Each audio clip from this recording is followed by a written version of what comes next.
Group number period number दिया होता है तो उससे हम इलेक्ट्रॉनिक कॉन्फ़िगरेशन फाइंड कर सकते हैं और फिर वहाँ से हम एटम का एटॉमिक नंबर भी फाइंड कर सकते हैं। ठीक है, तो यहाँ मैं सीक्वेंस लिख रहा हूँ कि we have group number like अगर हमारे पास ग्रुप नंबर हैं और पीरियड नंबर मौजूद हैं तो मैं यहाँ जी नंबर एंड पीरियड नंबर अगर हमारे पास हैं तो उसको हम कन्वर्ट कर सकते हैं इलेक्ट्रॉनिक कॉन्फ़िगरेशन और इलेक्ट्रॉनिक कॉन्फ़िगरेशन से हम फिर हम उसे फाइंड कर सकते हैं एटॉमिक नंबर। ठीक है, तो इसकी भी एक दो एग्जांपल देख लेते हैं।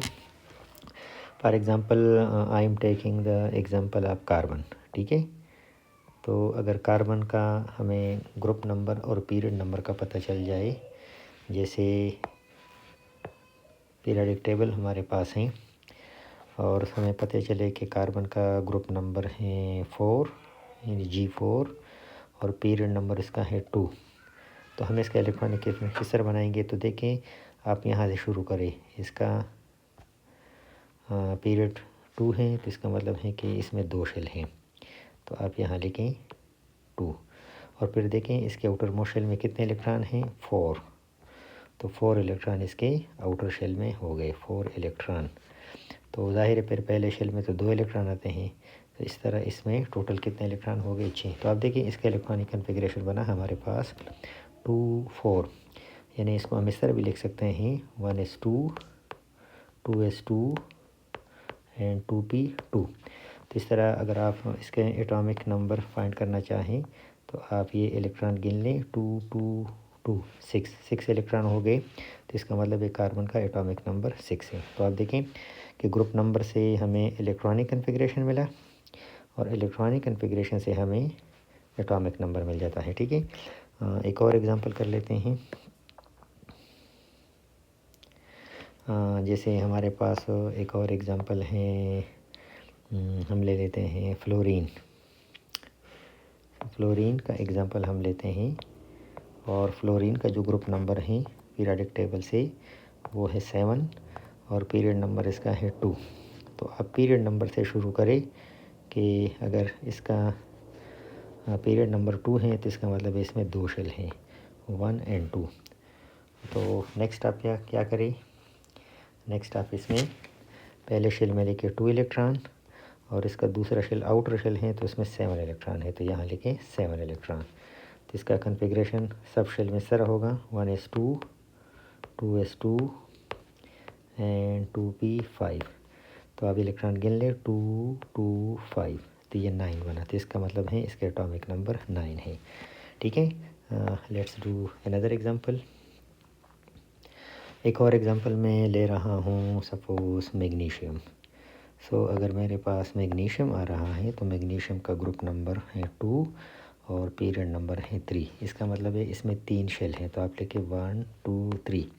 तो पहले शेल में 2 इलेक्ट्रॉन आते हैं, सेकंड शेल भी कंप्लीट है उसमें 8 इलेक्ट्रॉन होते हैं और थर्ड शेल इसका लास्ट शेल है, तो लास्ट शेल में इसके 2 इलेक्ट्रॉन हैं। ठीक है, तो इस तरह इसका दूसरा कॉन्फ़िगरेशन बनेगा 1s2 2s2 2p6 and 3s2।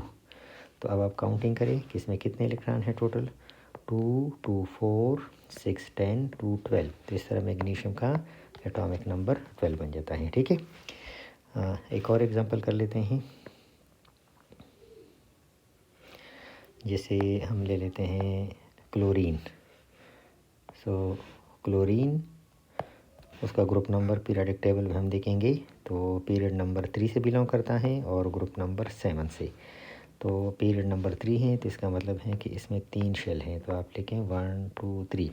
तो पहले शेल में आते हैं 2 इलेक्ट्रॉन, सेकंड शेल में आते हैं 8 इलेक्ट्रॉन, ये सब में ऐसा ही होता है। और थर्ड शेल इसका लास्ट शेल है, तो लास्ट शेल में इसके 7 इलेक्ट्रॉन हैं, जो कि देखिए ये ग्रुप 7 आपको लास्ट शेल के बारे में बताते हैं।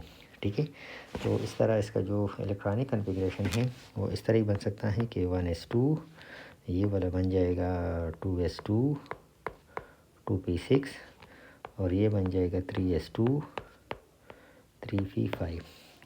तो अब आप इलेक्ट्रॉन काउंट करें, इस 2 electron 2 electron 6 electron 2 electron 5 electron, तो ये टोटल मिला के 17 बन जाता है। ठीक है, तो इस तरह हम क्लोरीन का एटॉमिक नंबर उसके ग्रुप नंबर और पीरियड नंबर से फाइंड कर सकते हैं। ठीक है, one more example that is calcium.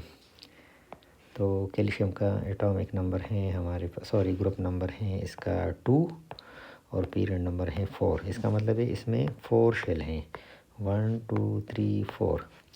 तो फिर इसके फर्स्ट शेल में 2 इलेक्ट्रॉन आएंगे, सेकंड शेल कंप्लीट है 8 इलेक्ट्रॉन। और अब देखिए ग्रुप 2 से बिलोंग करता है, तो इसका मतलब है कि इसके लास्ट शेल में 2 इलेक्ट्रॉन होंगे। तो फिर इसके जो थर्ड शेल हैं उसमें भी 8 इलेक्ट्रॉन होंगे। ठीक है, तो इस तरह ये कन्फिग्रेशन बनेगा 1s2 2s2 2p6 3s2 3p6 4s2। तो अब आप ये इलेक्ट्रॉन गिन लें, कितने इलेक्ट्रॉन होंगे इसमें, 2 2 6 2 6 2, तो ये 20 बन जाता है। तो इसका मतलब है इसका एटॉमिक नंबर 20 है। अच्छा स्टूडेंट्स, सम टाइम हमें सिर्फ आउटर इलेक्ट्रॉनिक कन्फिग्रेशन दिया जाता है और उधर से भी हम किसी एलिमेंट के बारे में जान सकते हैं कि उसका एटॉमिक नंबर क्या हो सकता है। ठीक है, और उसका कंप्लीट इलेक्ट्रॉनिक कन्फिग्रेशन भी हम लिख सकते हैं। जैसे हमारे पास एक एग्जांपल है, चलिए ये वाला मैं मिटा रहा हूँ। एक एलिमेंट है और उसका कन्फिग्रेशन सपोज़ है एक्स। हमारे पास एक्स एक एलिमेंट है और उसका आउटर इलेक्ट्रॉनिक कन्फिग्रेशन दिया हुआ है और वो है 3s2 3p4। एक एलिमेंट है, उसका बाकी कन्फिग्रेशन हमें नहीं मालूम, सिर्फ ये वाला कन्फिग्रेशन दिया गया है। तो इससे हम इसका एटॉमिक नंबर या किस तरह फाइंड करेंगे, तो देखें। तो इसका ये आउटर है, ये मतलब है कि आउटर कन्फिग्रेशन है, इससे आगे और नहीं है। तो ये थर्ड शेल है, जब थर्ड शेल है तो इसका मतलब है कि इसमें 3 शेल हैं। तो थर्ड शेल में कितने इलेक्ट्रॉन हो गए, 2 और 4 6। इसके लास्ट शेल में 6 इलेक्ट्रॉन हो गए। तो फिर इसका इनर सेकंड में 8 आएगा और पहले में 2 आएंगे। तो इस तरह इसमें ये टोटल बन जाते हैं 16 इलेक्ट्रॉन। अब 16 एटॉमिक नंबर जो हैं ये सल्फ़र का हो सकता है। तो सल्फ़र एलिमेंट हैं और इसके एटॉमिक नंबर 16 हैं। अच्छा, तो हम मतलब है कि एटॉमिक नंबर से हम किसी एलिमेंट को भी आइडेंटिफाई कर सकते हैं। अब आप 16 नंबर पे देख लें कि 16 नंबर पे यहाँ कौन हो सकता है। तो अब आप देख लें, ये 16 नंबर पे आपके पास सल्फ़र आ रहा है। ठीक हो गया जी। एक और एग्जांपल कर लेते हैं कि आउटर इलेक्ट्रॉनिक कन्फिग्रेशन से हम किस तरह किसी एलिमेंट को पहचान सकते हैं। तो सपोज़ एक और एलिमेंट है हमारे पास, फिर मैं एक्स ले लेता हूँ और इसका आउटर कन्फिग्रेशन हमें मिला है कि जी इसका आउटर कन्फिग्रेशन है 3s2 3p6। ठीक है, तो फिर वही बात कि इसके लास्ट शेल में ये मतलब है कि 8 इलेक्ट्रॉन हैं और ये लास्ट शेल इसका थर्ड है। तो फिर इसका सेकंड शेल जो होगा उसमें भी 8 इलेक्ट्रॉन होंगे और इसका जो फर्स्ट शेल होगा उसमें होंगे 2 इलेक्ट्रॉन। तो इस तरह ये कुल मिला के 18 इलेक्ट्रॉन बन जाते हैं। तो ये एटॉमिक नंबर 18 बना। तो एटम का एटॉमिक नंबर 18 है। अब आप पीरियोडिक टेबल में आ जाएं और देख लें कि 18 नंबर पे कौन हो सकता है। तो 18 नंबर पे यहाँ हमारे पास जो है वो आर्गान बन रहा है। ये देखें, ये आर्गान 18 नंबर पे है। तो इस तरह हमें एटॉमिक नंबर से एलिमेंट का भी पता चला कि ये कन्फिग्रेशन आर्गान की है।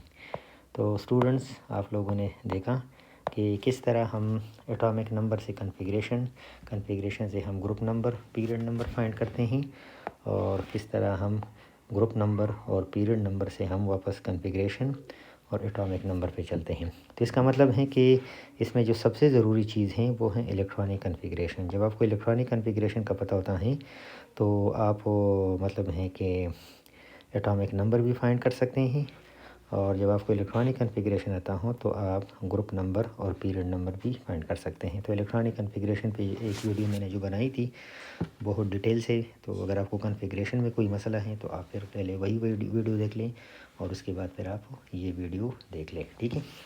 अच्छा, चलते चलते आपको ब्लॉक के बारे में बता दूं कि कुछ एलिमेंट्स एस ब्लॉक में हैं, कुछ पी ब्लॉक में हैं। तो एस ब्लॉक के एलिमेंट्स कौन से हैं? एस ब्लॉक के एलिमेंट्स वो एलिमेंट होंगे जिनका आखिरी इलेक्ट्रॉन एस ब्लॉक में आता है, एस ऑर्बिटल में आ जाता है। जैसे हम लिखते हैं सोडियम, तो सोडियम का एटॉमिक नंबर है 11, तो इसका कन्फिग्रेशन हो जाएगा 1s2, 2s2, 2p6 and 3s1।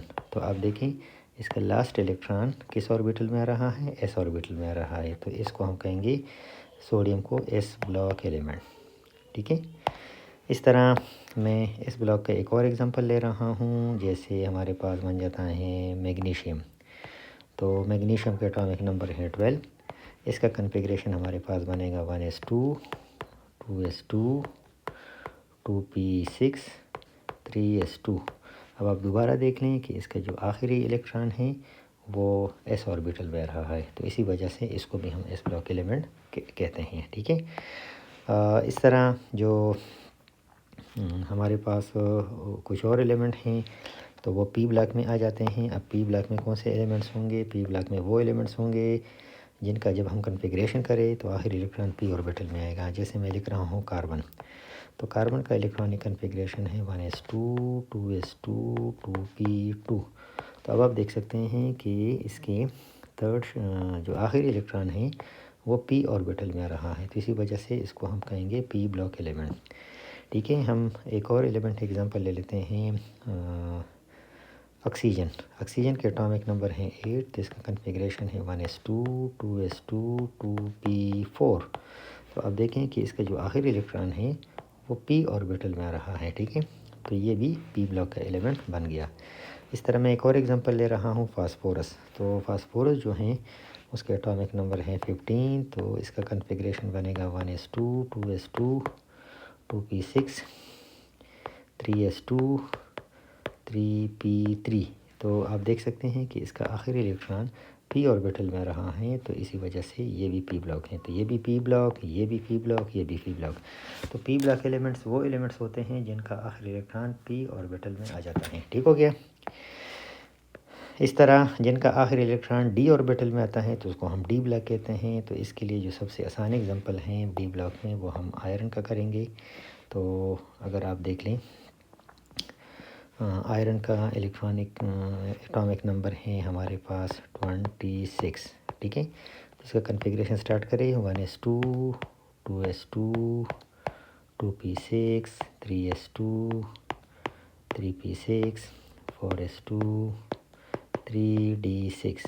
तो आप देख सकते हैं कि इसका आखिरी इलेक्ट्रॉन डी ऑर्बिटल में आ गया, तो इसी वजह से इसको हम कहेंगे डी ब्लॉक।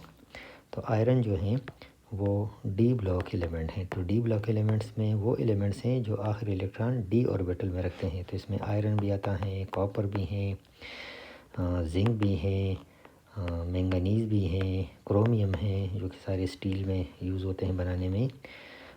ठीक है, मैंगनीज़ हुआ, अच्छा वो हो गया, क्रोमियम हुआ, कॉपर हुआ, निकल हुआ, एक और एलिमेंट है निकल।